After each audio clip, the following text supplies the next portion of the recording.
Good morning Himachal. सबका स्वागत है। मैं संजीव शर्मा हूं। आप पंजाब किसी टीवी का गुड मॉर्निंग बुलेटिन देख रहे हैं। सबको सुबह की बहुत बहुत प्यारी सी नमस्ते। पवन कुमार जी गुड मॉर्निंग।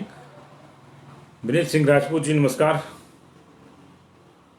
रोहित भाटिया, बबलू भाटिया, कैसे हैं आप जी? राजेश गुप्ता जी, यशपाल राव जी, नीलम धरवाल जी, संजीव चौधरी जी, ज्योति दत्याल जी गुड मॉर्निंग। अर्जुन चौधरी जी नमस्कार। तारकेश्वर शर्मा जी, राजेश गंगोत्रा जी, सुषमा ढटवालिया जी नमस्ते। ओम भाटिया जी हाउ यू। प्रोमिल कालिया जी नमस्कार। अनिरुद्ध गुलेरिया जी, अंकी पंडित जी, विकास पंडित जी, लोहिताक्ष शर्मा जी, अर्जुन चौधरी जी गुड मॉर्निंग। विनय गरेवाल जी नमस्ते।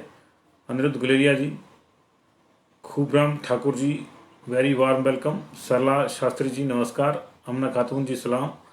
आशीष कपूर जी गुड मॉर्निंग। सुनीता चौहान जी, प्रवेश चौहान जी,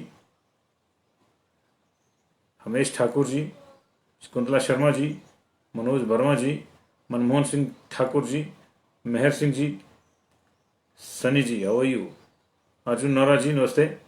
अभी राणा जी नमस्ते। काइंडली इसको शेयर भी कर दीजिएगा। रंजना शारता, सुशील कुमार जी, मेहर सिंह जी नमस्कार।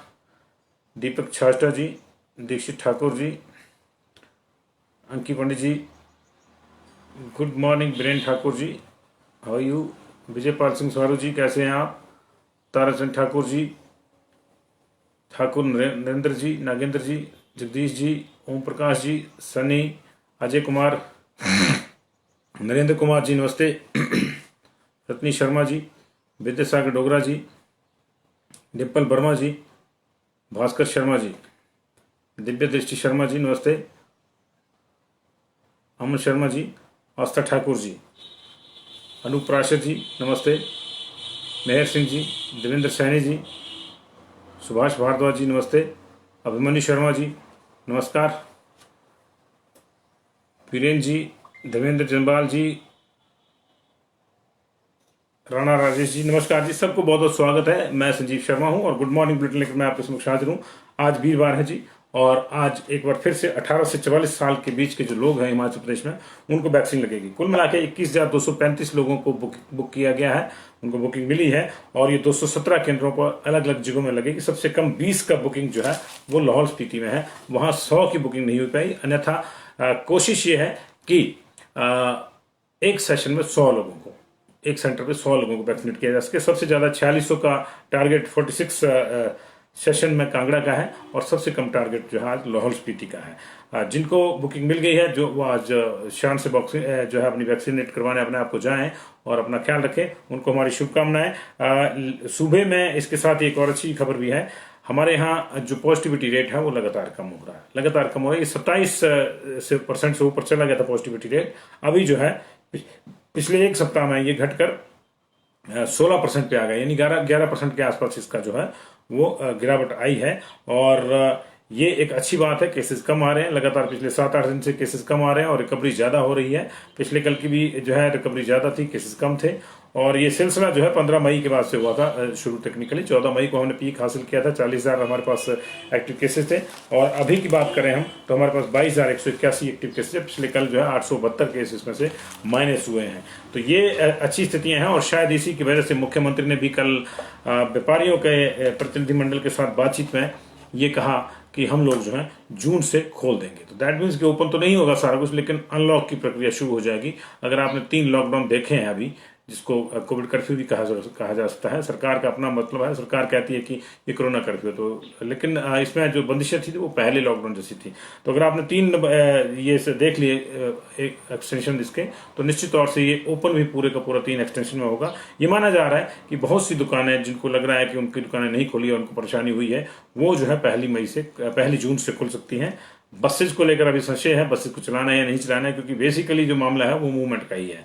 आपकी जानकारी के लिए बता दो कि आपने चंडीगढ़ को, आपको याद होगा चंडीगढ़ में लॉकडाउन का एक ऐसा दौर भी आया था कि तमाम बाजार खुले थे, लेकिन सिर्फ मूवमेंट जो थी वो वाहनों से नहीं थी। पैदल जाके आप जहां से भी सामान खरीदना चाहते हैं खरीद सकते हैं। इसके 2 लाभ थे, क्योंकि पैदल आदमी दूर तक नहीं जाता, जितनी उसको जरूरत होती है उतना ही जाता है, उतना ही चलता है वो पैदल, उससे ज्यादा नहीं चलता है। इसलिए जो बिना मतलब की मूवमेंट है उसको रोकने में लाभ मिलता है। और दूसरा इसका ये था कि दुकानें अगर खुली रहेंगी तो सभी अपने आसपास की विसिनिटी में जो है दुकानें हैं, वह पहले ही पैसे नॉर्मल टाइम में आप कहीं से भी सामान लाते हो तो आसपास की विसिनिटी से खरीदेंगे, तो सभी दुकानदार को कमोबेश जो है उनके अपने अपने सिस्टम के लिहाज से कुछ ना कुछ लाभ मिलता रहेगा, कुछ ना कुछ उनका रोजी रोटी चले रहेगी और लोगों को भी कोई परेशानी नहीं आएगी। तो ये अनलॉक इस तरह से है। लेकिन इससे पहले मुख्यमंत्री जो है दिल्ली जाकर कुछ चर्चा करना चाहते थे, आज उन्होंने जाना था, उनका दौरा ये टल गया है। तो फिलहाल ये चीजें इस तरह से हैं। उधर टलने की बात से याद आया कि जेई एडवांस की जो परीक्षा 3 जुलाई को होनी थी वो भी स्थगित कर दी गई है। जेई एडवांस की जो परीक्षा है उसका आयोजन उसका कंडक्शन जो है उसको कंडक्ट करती है आईआईटी खड़गपुर की टीम। और आईआईटी खड़गपुर ने कहा है कि अभी देश में हालात इस तरह से नहीं है कि इस परीक्षा को जुलाई की 3 तारीख की जो तय की गई थी उस दिन लिया जा सके, तो इसको फिलहाल पोस्टपोन किया जाता है। अगली तिथियों की घोषणा जो है जल्दी से जल्दी कर दी जाएगी। ये पूरा मामला है टलने टालने का था जी। और डिपो से अगर आप राशन लेते हैं और डिपो की चीज़ों से महंगी हैं तो अब डिपो से चीज़ें कुछ गायब होंगी। अगले महीने आपको रिफाइंड का तेल नहीं मिलेगा क्योंकि सरकार ने टेंडर नहीं किया है। और अब जो है 2-2 लीटर तेल जो है वो सरसों का लेना पड़ेगा आपको, जो आपको ऑलरेडी महंगा मिलेगा। आपको 57 रुपीज़ उसमें ज़्यादा देना पड़ेगा। 103 रुपये के हिसाब से मिलता था, अब जो है आपको 160 रुपये के हिसाब से मिलेगा। तो ये डिपो की व्यवस्था है। डिपो की व्यवस्थाओं को लेकर लगातार चर्चा हम लोग करते रहते हैं। लेकिन इसी बीच में जो है माननीय मंत्री खाद्य आपूर्ति मंत्री राजेंद्र गर्ग ने कहा है कि जो लोग डिपो में महंगाई कोरोना रो रहे हैं उनको कांग्रेस का टाइम याद कर लेना चाहिए। कांग्रेस के टाइम में भी बहुत ज्यादा महंगाई थी और अभी तो उससे कम है। अब ये अलग बात है, इसका मतलब आप क्या निकालते हैं क्या नहीं निकालते हैं ये अलग बात है। लेकिन उन्होंने कहा कि कांग्रेस के टाइम के मुकाबले बेहतर है। तो खुदा ना करे कि फिर उनकी ही अनुसरण अगर बीजेपी ने करना है तो फिर तो गड़बड़ है जी। लेकिन अब क्या कर सकते हैं क्या नहीं कर सकते हैं, क्योंकि दिक्कतें बहुत ज़्यादा हैं। बात अगर देश दुनिया की और दूसरे की करें तो कुछ और चीज़ें भी हैं।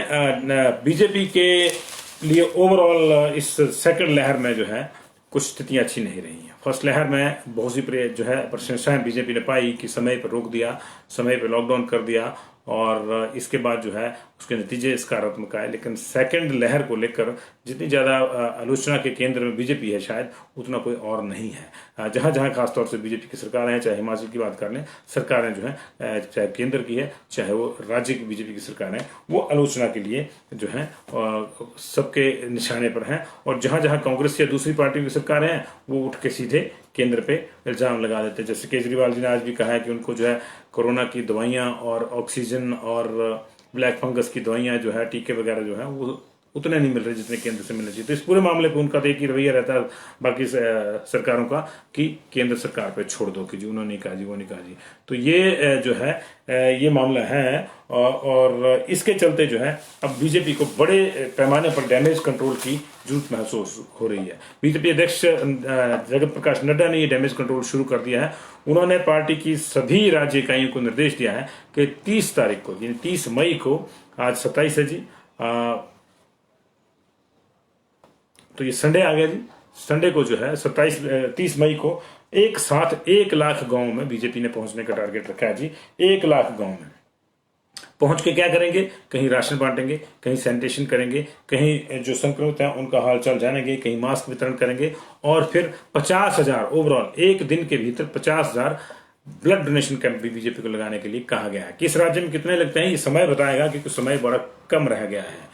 3 दिन का समय रह गया है, 2 दिन का ही रह गया बेसिकली। लेकिन देखिए कहाँ कितना अरेंज हो पाता है। लेकिन इसको जो है बड़े पैमाने पर बीजेपी के डैमेज कंट्रोल के रूप में देखा जा रहा है। तो ये जगत प्रकाश नड्डा की अपनी एक पॉलिसी है और वो संगठन के सुलझे हुए खिलाड़ी हैं। वर्षों से संगठन के कुशल संगठनकर्ता के रूप में उनको जाना जाता है और उसी की बदौलत जो है आज दुनिया की सबसे बड़ी पार्टी के अध्यक्ष हैं। और ऐसी स्थिति में अगर उन्होंने 50,000 ब्लड डोनेशन कैंप एक दिन के भीतर लगाने की बात कही है, अगर एक दिन में ही लगते हैं 30 तारीख को, तो ये भी अपने आप में एक वर्ल्ड रिकॉर्ड होगा।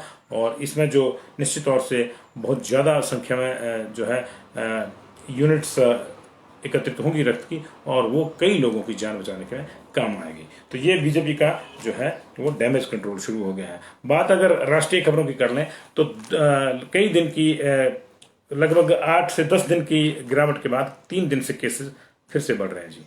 3 दिन से केसेस फिर बढ़ रहे हैं। हालांकि ये बढ़ोतरी उतनी नहीं है जितनी रिकवरी है। देश की अगर बात करें तो देश में अभी इस समय रिकवरी ज़्यादा हो रही है। पिछले 10 दिन से ये ट्रेंड चला हुआ है, लेकिन पिछले 3 दिन से केसेस जो आ रहे हैं वो थोड़े थोड़े बढ़ के आ रहे हैं। अगर हम 24 घंटे की बात करें पिछले की, तो 2,11,275 नए मामले आए हैं। और ये आपको याद होगा कि 24 तारीख वाले जो 24 घंटे थे, ये उसमें 1,95,000 तक पहुंच गया था ये मामला। तो 2 लाख से नीचे चला गया था, लेकिन फिर 2 लाख हो गया, 2,05,000 हो गया, आज जो है 2,11,000 हो गया है। तो पिछले 24 घंटे में 2,11,275 नए पॉजिटिव पाए गए हैं। हालांकि ठीक होने वालों का आंकड़ा इससे कहीं ज्यादा था, वो 2,82,924 था। मौतें जो है वो 4,000 से नीचे आई हैं पिछले 24 घंटे में। 4841 लोगों की मौत हुई है, माफ कीजिएगा 3841 लोगों की मौत हुई है पिछले 24 घंटे में। और ये थोड़ा सा चिंता है कि 3 दिन से जो है केसेस में बढ़ोतरी हो रही है। इससे पहले 24 मई को 1,95,000 और 25 मई को जो 24 घंटे खत्म हुए थे, उनमें जो है 2,08,000 कोरोना रिपोर्ट्स पॉजिटिव आई थी। यानी ये 23 के बाद जो है ये बढ़ गया मामला। 23 को चला गया था ये 1,95,000 पे, 24 को ये 2 लाख से नीचे था, 24 को भी, लेकिन उसके बाद 25 को ये 2 से ऊपर चला गया और आज जो है 2,08 से 2,11 हो गया। तो मामूली बढ़ोतरी है, लेकिन अभी देखना होगा कि इसका जो बाकी जो ट्रेंड है वो क्या रहता है क्या नहीं रहता है। लेकिन कई राज्यों में अच्छी रिकवरी है। जो राज्य इस समय रिकवरी के मामले में टॉप पे चल रहे हैं, उनमें जो है कर्नाटक, केरल, उत्तर प्रदेश, आंध्र प्रदेश, दिल्ली, पश्चिम बंगाल, छत्तीसगढ़, राजस्थान, गुजरात, मध्य प्रदेश जैसे राज्य शामिल है। दिल्ली की स्थिति है कि वहां पे 1200-1300 ही नए केसेस आ रहे हैं। हालांकि मौतें वहां पे अभी भी 400 के आसपास बनी हुई हैं, लेकिन दिल्ली में पिछले कल जो है 1,450 केसेज आए हैं और उससे पिछले कल जो 1,550 केसेज आए। तो लगातार दिल्ली में केसेस कम हो रहे हैं। इसके अलावा जो सेकंड नंबर पे हैं रिकवरी के मामले में राज्य, उनमें हरियाणा, बिहार, तेलंगाना, पंजाब, असम, झारखंड, उत्तराखंड, जम्मू कश्मीर, हिमाचल प्रदेश, पुडुचेरी, चंडीगढ़, त्रिपुरा, दादरा नगर हवेली और दमन दीप, लक्षद्वीप, अंडमान निकोबार द्वीप समूह हैं, वो भी है। क्योंकि यहाँ पे जो है रिकवरी ज्यादा हो रही है अभी इन राज्यों में, और नए आने वाले जो केसेस है वो कम है। तो ये टोटल आंकड़ा है इस समय जो है अब तक देश में 2,73,00,000 लोग पॉजिटिव आ चुके हैं। 2,46,00,000 लोग जो हैं वो ठीक हो चुके हैं। और इस तरह से जो है इस समय हमारे पास 24,15,000 टोटल एक्टिव केसेस हैं और मौतें जो हैं वो 3,11,000 हो चुकी हैं अब तक। पहली मौत के बाद से जो पिछले साल हुई थी मार्च में, उसके बाद से अब तक टोटल कोविड की वजह से जो मौतें हैं वो 3,11,000 लोगों की मौत हो चुकी है। ये मोटे से आंकड़े थे जी। और आज की अगर बात करें तो आज एक अहम दिन है, 27 मई। और 27 मई 1964 को देश के पहले प्रधानमंत्री जवाहरलाल नेहरू का निधन हुआ था। आज उनकी 57वीं 57th पुण्यतिथि है जी। और नेहरू 16 साल 9 महीने 12 दिन तक भारत के प्रधानमंत्री रहे। ये किसी भी प्रधानमंत्री का भारत में सबसे लंबा कार्यकाल है जी। तो ये जो है वो आज नेहरू को भी आप अलग अलग तरीके से याद कर सकते हैं। अगर आप दलगत आधार पर याद करते हैं तो कोई उनको फिर से कोस सकता है कि उन्होंने ये कर दिया वो कर दिया, उनकी वजह से हुआ। कोई उनके समर्थक है तो उनको अच्छे कामों के लिए, लेकिन वास्तविकता ये है कि वो देश के पहले प्रधानमंत्री थे और देश के लॉन्गेस्ट सर्विंग प्राइम मिनिस्टर थे। तो ये जो है इनके निधन के बाद गुलजारी लाल नंदा जो उस समय गृह मंत्री थे, उनको कार्यवाहक प्रधानमंत्री बनाया गया था। गुलजारी लाल नंदा के सामने इस तरह के कई मौके और भी आए थे जब वो कार्यवाहक प्रधानमंत्री रहे।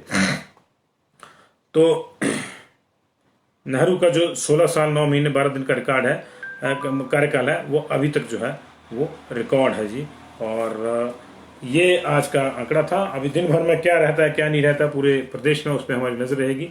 दोपहर के बुलेटिन से ये लगभग तय हो जाएगा कि अब आज क्या ट्रेंड रहता है। लेकिन माना जा रहा है कि आज भी जो केसेस कम आएंगे, लेकिन सैंपलिंग लगातार कम हो रही है, लगातार कम हो रही है। जो सैंपलिंग बढ़नी चाहिए वो कम हो रही है। सैंपलिंग बढ़ा के और फिर केसेस कम आते हैं तब हमको संतुष्टि होनी चाहिए कि कोविड चला गया है। लेकिन सैंपलिंग कम करेंगे तो केसेस अगर कम भी आएंगे तब भी ये चिंता रहेगी कि जिस दिन सैंपलिंग बढ़ाएंगे उस दिन क्या होगा। हाईकोर्ट की इच्छा थी, माननीय हाईकोर्ट ऑफ हिमाचल प्रदेश की, ये 20 से 30,000 के बीच में टेस्ट होने चाहिए डेली। मुख्यमंत्री के ये आदेश थे, हाईकोर्ट की इच्छा थी, मुख्यमंत्री के आदेश थे कि 15,000 टेस्ट होंगे। स्वास्थ्य सचिव के भी आदेश थे कि 15,000 टेस्ट होंगे। लेकिन वास्तविकता यह है कि ना तो हाईकोर्ट की इच्छा के अनुरूप टेस्टिंग शुरू हो पा रही है, क्योंकि ऐसा इसलिए नहीं हो पाएगा क्योंकि अभी जो मुख्यमंत्री के निर्देश है उनके मुताबिक भी 15,000 की टेस्टिंग नहीं हो रही है। पिछले कल जो है 8,000 की टेस्टिंग हुई है।